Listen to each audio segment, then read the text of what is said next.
welcome to the 6A Orchestra Spring Concert. My name is Sharon Song and I play the violin. Our first selection tonight is called Entry of the Tumblers, composed by Elliot Dalbergo. This piece is very fun and lively, and it'll make you want to dance along. The beginning of the song sounds like the start of a circus where tumblers in fun and wacky outfits tumble and fly across the stage. Please enjoy this energetic piece, Entry of the Tumblers.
Our next selection is a piece called Maiden's Rescue. This piece is a tale about a young maiden taking a ride on her horse on a bright sunny day.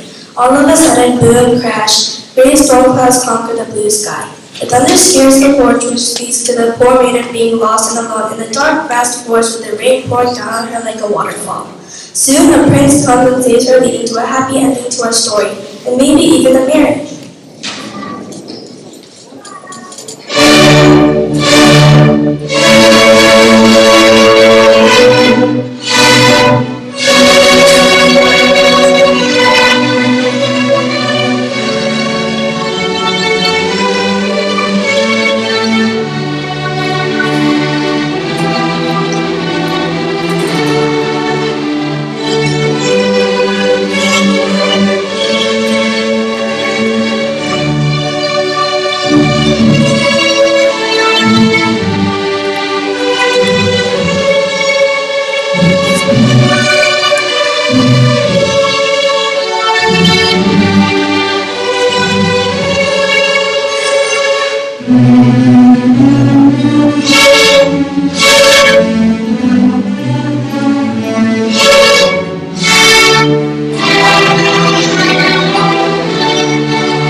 Good evening. My name is Saewon Kim and I play the cello.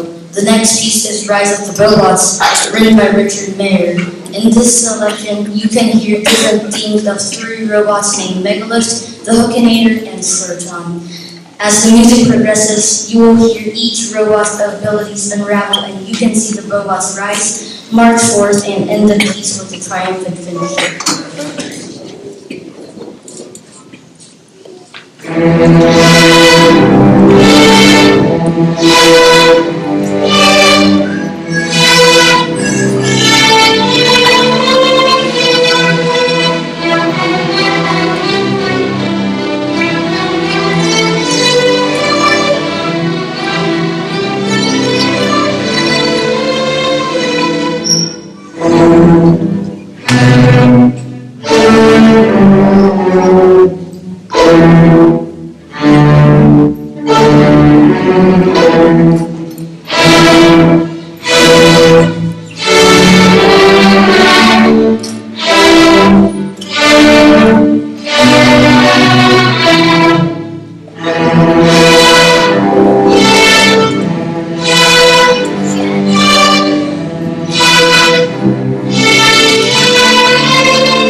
Good evening. My name is Lan Wan and I play the violin. Our fourth selection tonight is called Ninja by Richard Meyer. It tells listeners a tale of brave and mysterious ninjas on a quest to defeat the evil emperor ruling the country. Ninjas were primarily spies and infiltrators engaged in espionage, reconnaissance, sabotage, and sometimes assassination. They were skilled at gathering secret information about enemy positions, causing chaos and deception. As you listen to this piece, you will hear the suspense of the ninjas' battle as the conflict of two warriors fighting becomes the two working together to defeat the enemy. Enjoy this piece as we unravel the secrets of the ninjas.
Good evening. My name is J.W. Lee and I play the viola. The final selection for this evening is a powerful tale called Dragon Slayer by Rob Price. This work describes the legend of a valiant knight rising to defeat the dragon that rains devastation throughout the lands. The triumphant and sharp notes, matched by the low roars, convey the clash between the two sides of a malicious fire. Towards the end of the piece, the tension builds up as the brave knight enters the dragon's lair and the reptile slowly starts to wake up. Finally, the dragon wakes with a defeating roar that spreads terror across the land. Who will rise from the heat and ashes?